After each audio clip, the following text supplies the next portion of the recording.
We are learning a Sicha from Chelik Lametes Likkutei Sichos on Parshas Kisavoi, since it speaks about the brachas that come about when the Yidden do mitzvahs, including the bracha of rain. We will talk about the Gemara that deals with the bracha for rain and the bracha for parnasa in general. The Gemara says, the Talmud relates, Rabbi Yochanan said, 3 keys are held in the hands of HaKadosh Baruch Hu, the Holy One, blessed be He, and were not transmitted to an agent. They're not by a shliach. A shliach has no control over them. They are, the first key is the key of rain, second one's the key of life, or children, that's interpreted as the key of life, and the key of Tchias HaMesim, the resurrection of the dead. Regarding the key of rain, it is written, this is the proof that the Gemara brings, Yiftach Hashem l'chas etzari atoiv, Hashem will open for you His treasure store of good, as a shemayim l'seis metar artzcha bi'itoi, the heavens to give rain to your land in its season. It doesn't go into the other psukim that the Gemara brings for Tchias HaMesim and for children, because the main focus of the Sicha is on the topic of rain and parnasa. The Gemara goes on to say, B'ma'arava, Ma'arava means in the west, because the Talmud, the Gemara, isn't generally referring to Talmud Bavli. That was in Mesopotamia, in Bavel, and west of Bavel was Eretz Yisrael. So they used to call Eretz Yisrael the west. In the west, Eretz Yisrael, they say, the key of sustenance, parnasa, is also in Hashem's hand, as it is written, and you open your hand and satiate the desire of every living being. So in all these psukim, we see that the focus is on Hashem. That Hashem is Yiftach Hashem l'chas etzari atoiv. Hashem gives you His good treasure. He open up your hands because the parnasa comes from you. What is the reason for that Rabbi Yochanan did not include that? The Gemara asks, meaning the key of parnasa, of sustenance. In other words, why doesn't he say that there's 4 keys instead of 3? So the Gemara answers, were he to have been asked this question, he would have responded, rain, geshamim, is also parnasa. So therefore there's no need to say that there's a key, the key for geshamim, for rain, is in Hashem's hand. And in addition to that, there's a key for parnasa, there's a key for sustenance. The key for sustenance for parnasa is included. On the surface, it appears that Rabbi Yochanan was making a general statement, and therefore he did not specify parnasa, sustenance. For as a whole, geshamim is also parnasa, rain is also sustenance. Since, as Rashi comments, seed plants and fruits grow because of rain, enabling the world to derive sustenance. That's how Rashi explains what the explanation of Rabbi Yochanan would be, that geshamim nami parnasa, rain makes all the growing things grow, and therefore that's how we have the idea of parnasa included in geshamim. In Eretz Yisrael, by contrast, the scholars were more focused on details, so they wanted to break it down and counted sustenance, parnasa, as a separate mafteach, a separate key. The rationale, although as a whole rain is the source for sustenance of the world, nevertheless, since there are forms of parnasa, sustenance, that are not dependent upon rain, a person could make a living from selling shoes. This is not dependent upon rain. You can make a living from crafting silver menorahs. This is not dependent upon rain. So they counted parnasa separately. And it's not just that there's certain types of parnasa that are not dependent on rain, it's also the other way around. There's certain types of rain that don't contribute to parnasa. Conversely, there are rains that are not directly connected to sustenance, meaning they do not descend in an appropriate measure to enable seed plants and fruits to grow from them.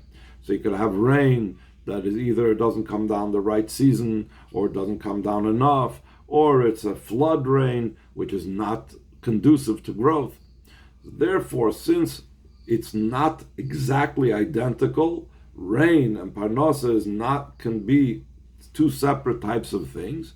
Therefore, the Chachamim Eretz Yisrael, the scholars of Eretz Yisrael, considered parnasa as a distinct key, and they had it as a fourth mafteach that's in the hand of Hashem. So, in other words, in the way it's presented, in general, it's not really that Rabbi Yochanan and the Chacham Eretz Yisrael are arguing. One is more in detail, one is less going into detail. Rabbi Yochanan doesn't break it down to so much details. The Chacham Eretz Yisrael do break it down into details. But the Rebbe says that when you read the Gemara, it seems to be that they have a different approach, more than are we going to go into details or not. Nevertheless, the straightforward wording of the Gemara.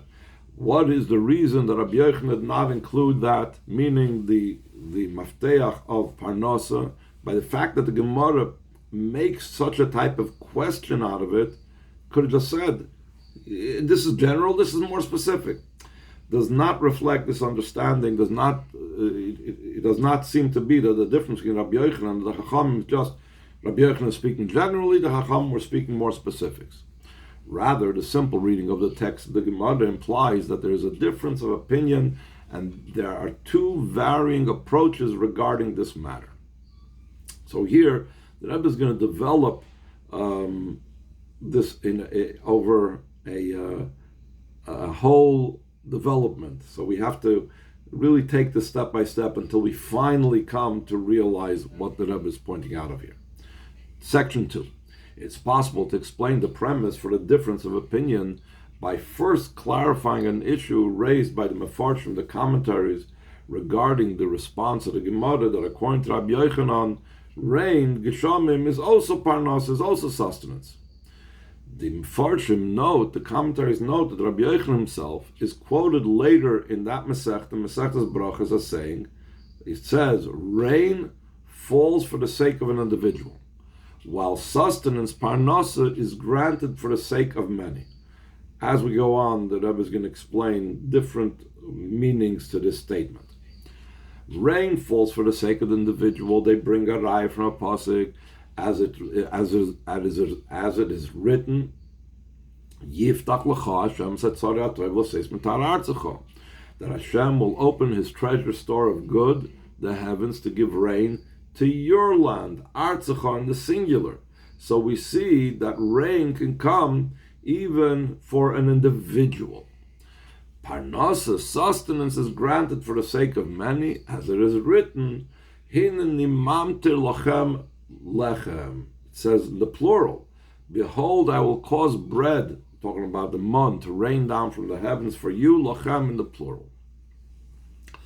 Thus we see that Rabbi Yochanan himself considers rain and sustenance as two separate matters. It is possible to explain this as because the Gemara says that the sustenance is given is not given for an individual, rain is given for an individual. So it's not just about this is general, this is specific. One is going to details, one is not going to details. They're a different approach. Thus we see that Rabbi Yochanan himself considers rain and sustenance as two separate matters. It's possible to explain this based on Rashi's interpretation of that part of the Gemara, that Talmudic passage. What does it mean exactly that Geshamim are given for the individual, rain is given for the individual, but Parnasa not? What exactly is the difference over here? Rain falls for the sake of an individual, Rashi explains. If only one person requires rainfall, how could it be a situation where only one person requires rainfall? Everybody who plants needs rainfall. How could it be only one person? For example, he sowed his field after all others did. So he was late. He was a Johnny-come-lately. He came late to the game. Everybody already sowed their field, and the rains came down. Now he woke up. I've got to put seeds in the field, and he put it down, but the rain had already come down. That's one example. Or he lives in a city inhabited entirely by non-Jews, and he requires rain. So rain will fall in his merit and the merit of the Jew, even though he's an individual in a city of non-Jews, or he's an individual that woke up later than everybody else to plant. Parnasa, we say, that's only for the rabbim. Sustenance refers to an abundance of goodness and food for the entire world. It will not be granted to the world in the merit of one person, but only for the sake of many. If many need abundance, that blessings be manifest in the grain, meaning that we're not talking here about rain coming down. The rain is whatever the rain is, but we need a special bracha for that the grain should grow well. HaKadosh Baruch Hu, the Holy One, blessed be He, will do so if they are worthy, if the rabbin is worthy, if the general community is worthy. However, if an individual needs that his grain be blessed, the HaKadosh Baruch Hu, the Holy One, blessed be He, will not change the judgment of the year, whether it will be a year that will be a blessed crop year or it won't be a year that's blessed crop. So rains will come down for the individual. But the brachas in the crops, that there will be a successful year of crops and giving forth produce, that's not done for the individual. Instead, his field will produce according to the brachas, the blessings allotted for it. Although He, Hashem, will cause rain to fall for the sake of an individual to improve his crops, so that they will not be worse than those of others, just like in the case that he came late to planting, He will not bench that person's field that it yield abundantly if there is a decree that in general the crops are not supposed to grow well this year. This explanation of Rashi, according to this interpretation, in that source, the term parnasa, sustenance, implies a unique and abundant flow of divine blessings. As such, it is understood that only in this way should sustenance and rain be considered as two separate matters. When you're talking about parnasa, if you're having it a special, like extraordinary way of satiating and making the field blessed, that's how parnasa is different than rain. Another interpretation to explain the difference between what Rabbi Yochanan says, that parnasa will not come in the merit of the individual, but geshamim will come. So in Chidushei Agodas Maharsha explains that passage a little bit different than Rashi. Rain is merely a catalyst necessary for sustenance and is granted min hashamayim from heaven according to the pattern of nature, according to Tavo. If an individual requires rain, meaning it requires rain b'derech hateva, it may be granted in his chus, in his merit. However, parnasa that comes directly from heaven, sustenance that comes directly min hashamayim in a miraculous manner, like the man or the well of Miriam, will only be granted for the sake of many. So again, that is a difference between parnasa versus geshamim. Now that we see that from the later part of the Gemara that parnasa and geshamim are two different meanings, either according to Rashi it means the extra brachas that are involved for the entire crops, versus the individual needing rains, or it means some miraculous parnasa min hashamayim like man versus something by nature. So on this basis, the Rebbe says it is possible to explain the difference between the approaches of Rabbi Yochanan and the scholars of Eretz Yisrael. Rabbi Yochanan, who maintains that rain, geshamim, is also parnasa, sustenance, is referring to ordinary sustenance. He's not talking about what he speaks about in the later part of the Gemara, that we're talking about some miraculous sustenance, not sustenance of a unique, abundant nature, like what Rashi explains, that the crops need special brachas, or to sustenance that comes directly min hashamayim in an open, miraculous manner. By contrast, the Chacham of Eretz Yisrael, who consider sustenance, consider parnasa as a category of its own, are speaking about sustenance that requires Hashem granting unique beneficence.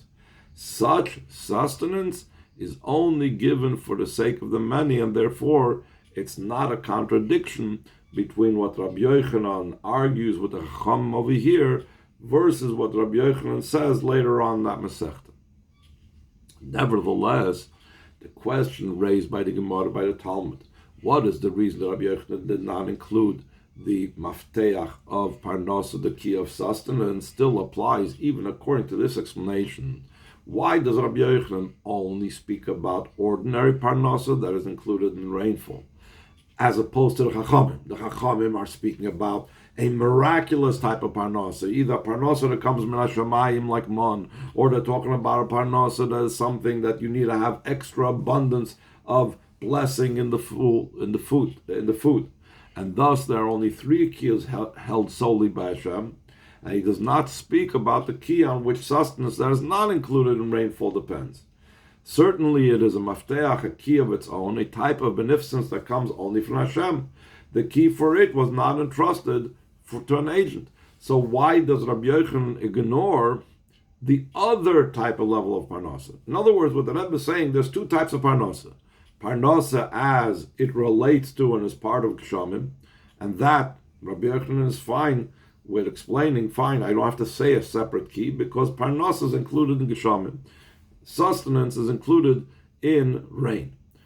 But since there's another type of concept of parnasa, a type of concept of parnasa that you need to have extra brachas, or it's b'chlal min hashamayim, so let Rabbi Yochanan speak about that extra level of parnasa and say that that's the key that belongs to Hashem alone. Section 3. Therefore, it seems appropriate to say that Rabbi Yochanan and the scholars of Eretz Yisrael are speaking about the same type of sustenance. Not that the Chacham of Eretz Yisrael were talking about a miraculous, above nature parnasa, and Rabbi Yochanan was not. That's why he included it in the Geshamim.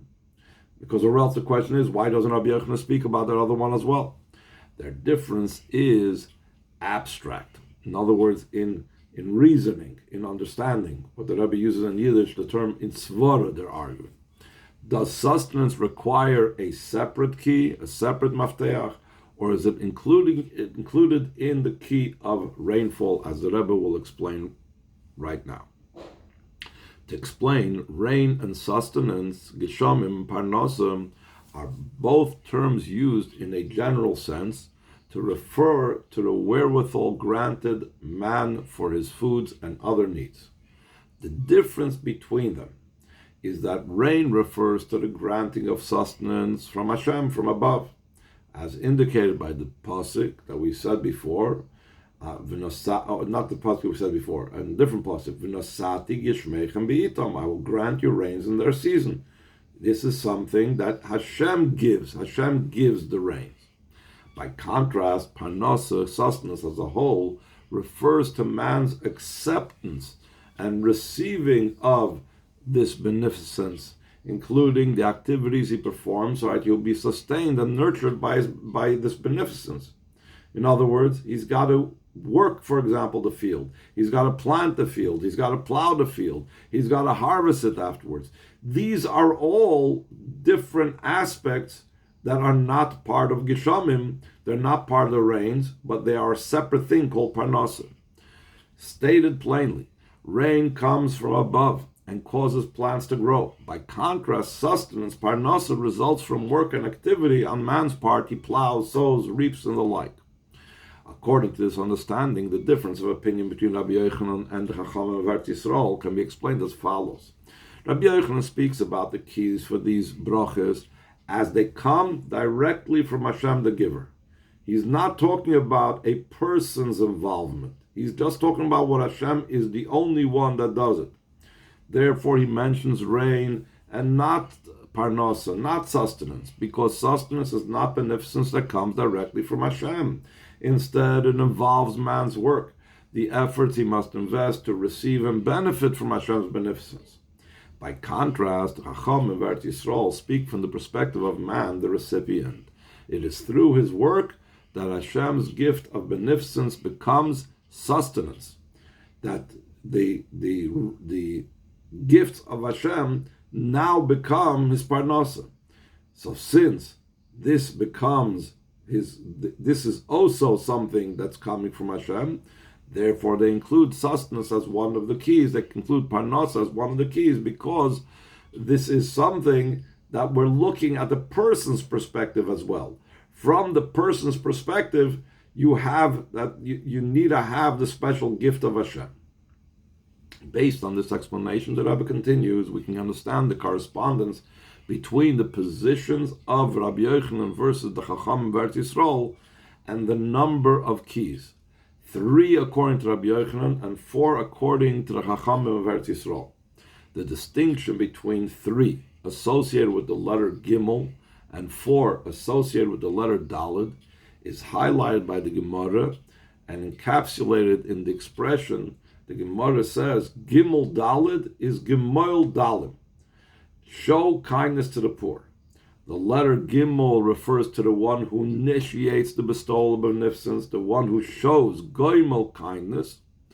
The letter Daled, which is the number 4, points to the poor. Daled is for Dalim, the recipients of the beneficence.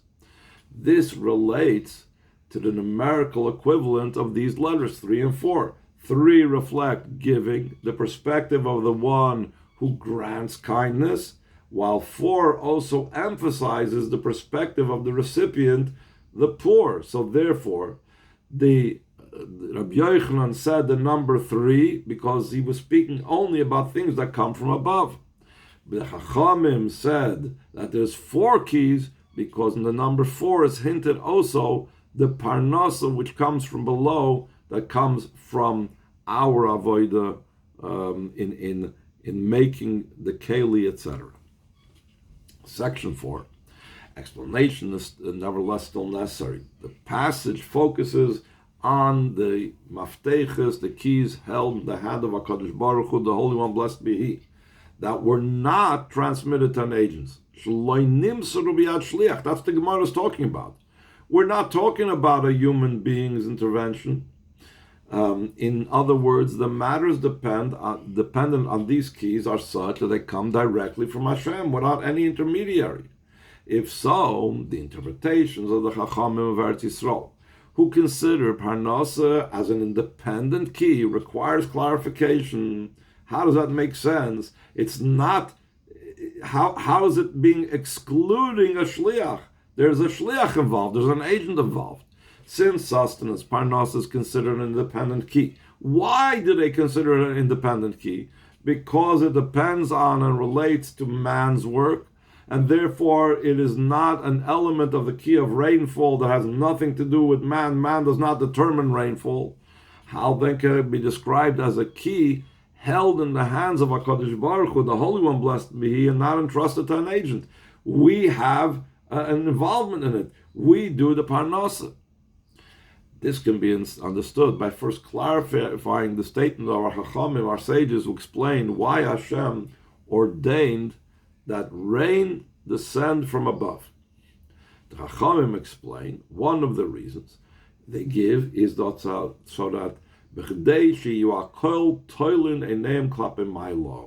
so that everyone's eyes will focus heavenward.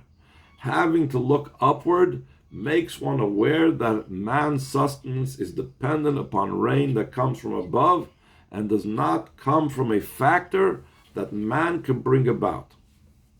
That realization leads to the recognition that man's entire sustenance and livelihood, not only rain, come from Hashem Himself.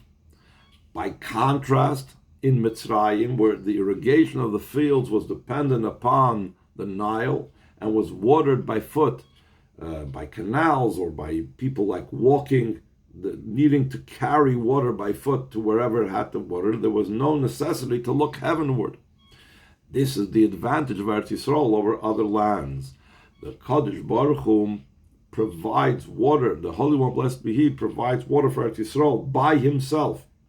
Hashem says, I will give you the rain, while He provides the rest of the entire world with water via an agent, because like we said, you can have the canals, you can have it by foot, etc. In Eretz Yisrael, it is overtly apparent that the bestowal of beneficence from above comes solely by Hashem. Eretz Yisrael is such a spiritual place that allows for this revelation of godliness to manifest. By contrast, in the diaspora in Golos, there is the possibility of an error, meaning thinking that an agent, an intermediary, and similarly, man's abilities and inherent qualities are significant factors in determining one's prosperity. So that is a major difference, or like a chesed in a way, that Hashem did for Eretz Yisrael, that we're always cognizant of Hashem's involvement. From this, we can understand the concepts under the discussion. The idea that the key for rain, the mafteach of Gesh Shamim, which also includes Parnasa, was not entrusted to an agent, meaning even Parnasa, that in truth a person's entire Parnasa livelihood comes solely from Hashem in a manner that no other entity other than Him has any significance whatsoever. This includes even the conduits within nature that a person employs through which he is able to derive his sustenance from Hashem. In Tillim it says, the psalmist declares, Yetze Adam lefoloi ulavedose ade orev. Man goes out to his work, to his labor until evening. Meaning, he goes out to pursue his livelihood. According to this mindset, why does a man go out to work? So he doesn't do it because the work is what brings him the parnasa. But it's not, it's solely to fulfill Hashem's command. As it is written, God will bless you in all that you do. There's a mitzvah that you should do the work. And the same thing it says, 6 days you shall work and perform all your labors. He works for his livelihood only because Hashem desires that man provides conduits for the blessings that he gives. Furthermore, the person's recognition about his own work in the divine plan is twofold. A, he appreciates that the essence of the beneficence comes solely from above.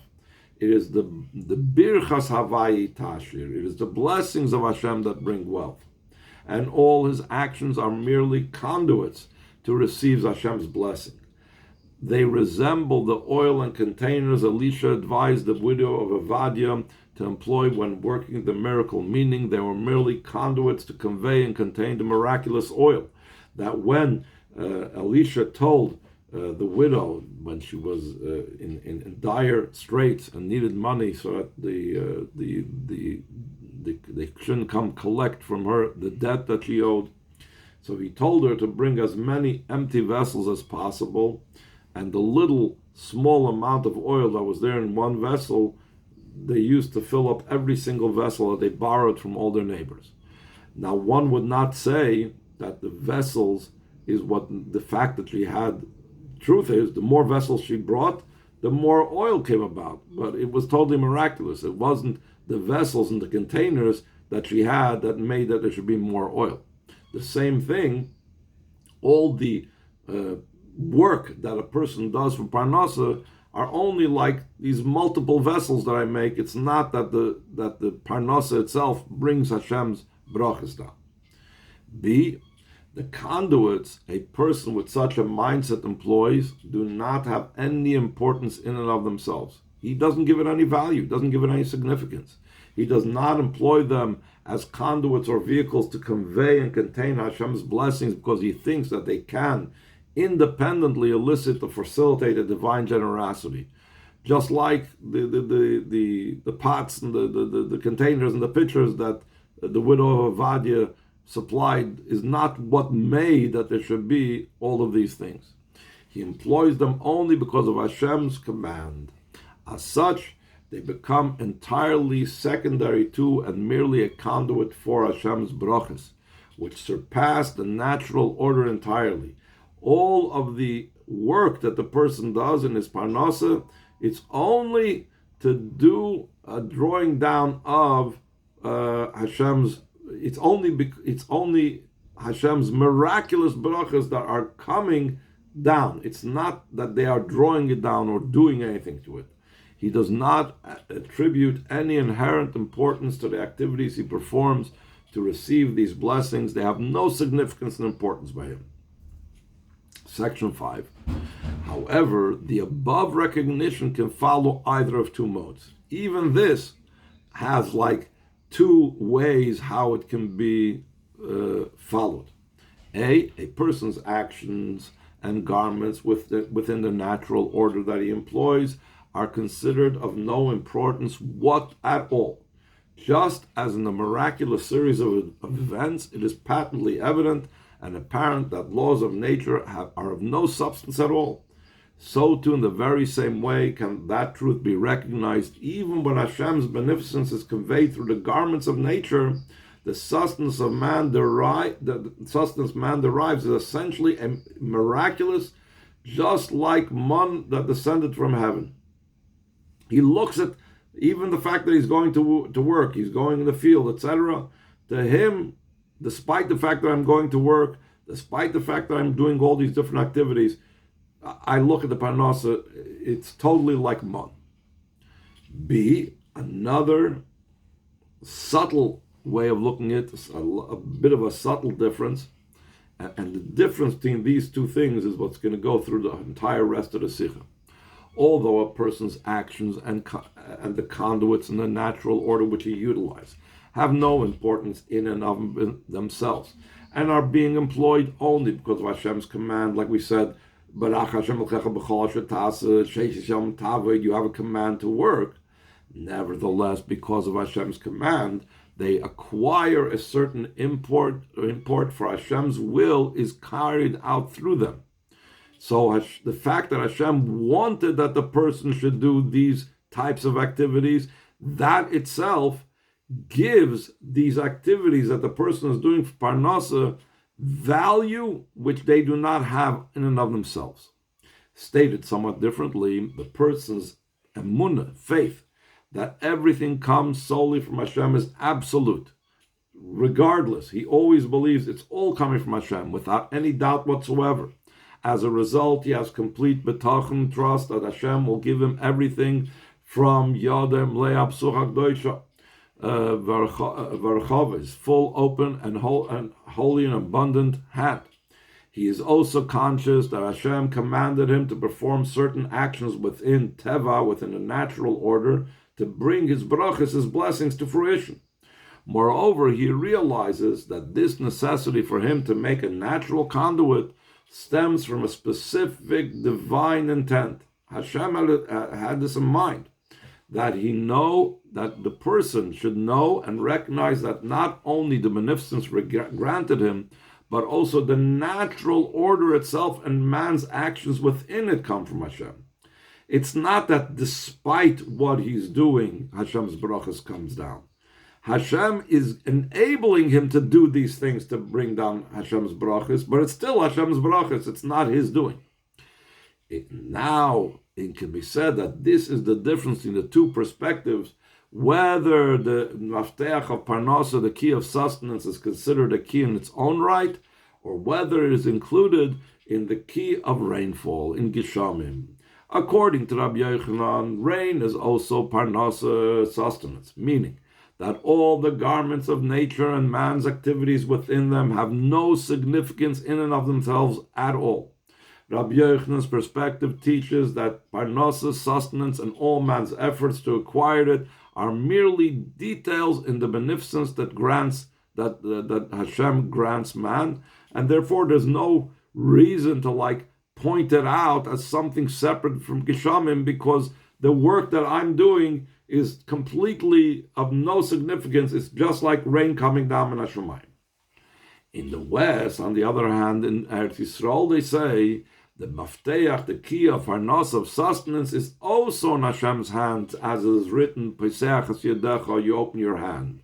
The perspective of the Chachamim of Eretz Yisrael is that man's activities in making natural conduits are significant.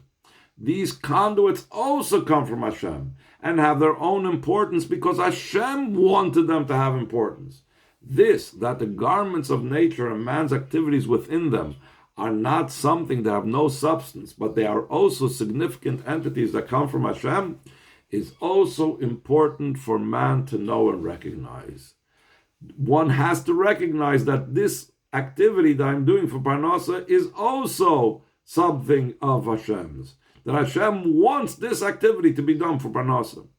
This recognition leads to the awareness that even the lower dimensions of material existence, those that which appear natural, are godly. This is a crucial point that's going to be important for what we're going to say later on in the Sicha. The importance of seeing the godliness down here, not just despite of things down here, but to see how everything is a conduit for Hashem. 6. Based on the above, the connection between the Chachamim, whose differing opinions are mentioned, and their respective statements also become clear. The Gemara relates, if one sees the name Yochanan, the word Yochanan, in a dream, wondrous miracles, nisei nisim, or literally, miracles of miracles, will be performed on his behalf. Just as a name with one nun indicates a miracle, nes, a name with more nunim, like in Yochanan it has 2 nuns, indicates a multitude of miracles, miracles within miracles, wondrous miracles. Because he is associated with miracles, Rabbi Yochanan, in other words, because his name is associated with miracles, so therefore Rabbi Yochanan maintained that sustenance is included in rainfall, parnas is included in Geshamim, since his personal spiritual level was one of nisei nisim, wondrous miracles. When viewing every entity in this world, how would Rabbi Yochanan look at it? He would perceive it as solely a miraculous manner. Everything by him was a miracle. This defines the approach of nisei nisim, wondrous miracles or miracles of miracles, that miracles are not confined to matters that involve the overt disruption of the natural order. A miracle does not just mean like Kriyas Yamsuf or the Makis and Mitzrayim, etc. Instead, Rabbi Yochanan's perspective was such that even when viewing nature, Teva, he saw that inwardly, deep down, what is Teva, what is nature? It is nothing but a series of miracles from above. Although sustenance also requires involvement within the natural order, that involvement and everything associated with it is in truth a miracle from Hashem and has no significance in and of itself. That's why he doesn't count Parnasa as something separate from rain, because just like rain, it's clearly from above, so to Parnasa, he sees it as a miraculous thing. By contrast, in the West, the Chachamim counted the Mafteach of Parnasa, the key of sustenance, as an independent Mafteach, an independent key. The term Bimarova, that's the term used in the Gemara when speaking about the West in Aramaic, from the word Ma'irav. The term the West refers to a specific place in the world. It's a geographic location. The significance of that place is highlighted by what the Chachamim say, Shechina b'Ma'irav, the divine presence is in the West. True, Malik Alar's Kavoidai, the entire world, the entire earth is filled with his glory. And the Chachamim say, Lasasar Ponimene, there is no place devoid of him. For the entire existence of space is subsumed within Elikus, godliness. Nevertheless, Shechina b'Ma'irav, the divine presence in the West, there the divine presence was overtly manifest, and it was evident that the very existence of that place conveyed godliness, because that was the place of the Kodesh HaKadoshim was in the West. That was the place of the Aron, where you saw the Elikus, you saw godliness revealed. Therefore, the scholars of the West, meaning those that identified with that place, with the idea of a geographical location that reveals godliness, maintained that even the garments of the natural order, Levushei HaTeva, including those involved with Parnasa sustenance, are distinct matters separate from what comes from Almayla Geshamim, and thus are considered a separate key held in Hashem's hand. And now the Rebbe is going to apply this concerning the 2 ways of Chassidus, what the Baal Shem Tov revealed, and versus the Alter Rebbe, how it's also whether Elikus just overtakes everything, or the point is that in everything we find the godliness in it. Section 7, in most years, Chai El, the birthday of the two great luminaries, the Baal Shem Tov and the Alter Rebbe, falls in the week of or on the Shabbos of Parshas Kisavai. Not so this year, but in most years. The characteristics of these two teachers correspond to the two approaches to Avodas Hashem, divine service mentioned above. The Rabbi Yochanan, we'll see, is like the Baal Shem Tov's approach, and the Chachamim is like the Alter Rebbe's approach. The Baal Shem Tov brought about the revelation of the teachings of Chassidus as a whole, and the Alter Rebbe brought about the revelations of the teachings of Chassidus Chabad, Chochmah Bina Das, the idea of the intellect understanding godliness, as we will explain. The new dimension brought about by the Baal Shem Tov through the teachings of Chassidus as a whole involved adding vitality, chayis, of a general encompassing nature into the observance of Torah and its mitzvahs. For this reason, one of the subjects emphasized by the teachings of Chassidus as a whole is amunah, faith, as reflected by the verse, V'tzadik b'emunasa yichya, a righteous man will live by his faith. Such faith, amunah, is of a general and encompassing nature. That's the nature of faith. Amunah is something that encompasses everything. Indeed, at times, Emunah, faith, is of an altogether encompassing nature that does not affect a person's conduct. As in the well-known explanation of our Chazal's teaching, the sages' teachings, that Gamva, Pumachtarta Rachmana Karye, a thief calls out to Hashem before breaking in to commit the crime of robbery and thievery. However, that we're not even talking about that situation. But however, even when a person's emunah, his faith, imbues all of his Jewish experience, including his actual conduct, in other words, he acts in accordance with his faith, not like the previous stated thief, with vitality and energy, with chayas, he does not see the exercise of all his various powers, his koiches hanefesh, as independent functions with their own importance, but as mere elements of the revelation of his emunah, of his faith. Everything that he's using in the service of Hashem, whether it's his thought, whether it's his actions of doing mitzvahs, whether it's his mind, his heart, it's all expressions and extensions of his emunah. I have emunah, and my emunah takes over everything. By revealing the teachings of Chassidus Chabad, the Alter Rebbe gave a different dimension to this. The Alter Rebbe continued and enhanced the teachings of Chassidus as a whole revealed by the Baal Shem Tov. He took it a step further. By doing so, he brought about a new development.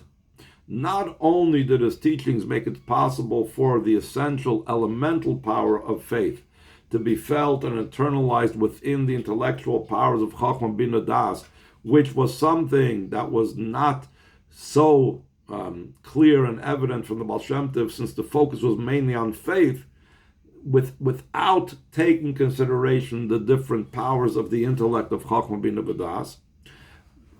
In addition to that, but also that the influence of emunah, of faith, on the intellectual powers would bring about a completely new and independent development, not just will have faith also in Chabad. As a result, the existence of the intellectual powers of Chochmah, Bina, and Das within the person's soul would be solely the comprehension of godliness.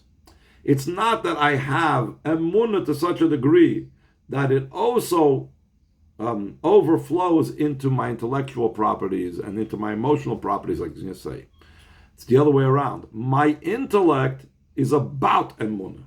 My other faculties, my emotions, are about my emunah in Hashem. Similarly, regarding the feelings in a person's heart, the intent is not merely that the essential power of emunah, of faith, be revealed within them.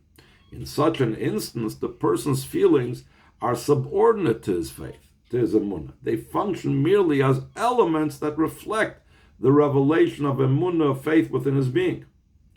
But that's not the accomplishment of Chabad. The accomplishment of Chabad is instead faith, emunah, meaning the expression of the person's inner godly core is his emunah in Hashem, becomes the very existence of his feelings. His love, what is his love about? The love of Hashem. His fear, what is his fear about the fear of Hashem? It's not that his emunah is so powerful that it overflows there. It's the whole idea of these different things are just about his emunah. Just like we said about the parnasa is not just, parnasa is also miraculous and therefore it's included in rains. No. You see that parnasa, the workings of the person, that is a separate key, that is something distinct of Hashem's keys, of Hashem's things in control. The relationship between the soul's fundamental godly essence and its conscious powers, meaning the etzem of a neshama, versus the koiches of seichel and midos, parallels the revelation of Achdus Hashem as made divine unity, as made known by the Baal Shem Tov in relation to the manner in which the conception of that unity was further drawn down, revealed by the Alter Rebbe. Both the Baal Shem Tov and the Alter Rebbe spoke about Achdus Hashem, but there was one level of Achdus Hashem that the Baal Shem Tov discussed, and a further elaboration and elucidation of that level that the Alter Rebbe said. The Baal Shem Tov introduced the awareness that there is Ein Od Milvadi, nothing aside from him, that there's no existence other than Hashem. This led to a parallel feeling regarding one's avodas Hashem, one's divine service, that a person's own effort in the avodas Hashem and divine service have no inherent importance, for no matter how great and significant his achievements are, they are not his own. All that he does results from the revelation of the essential power of emunah, of faith within his soul.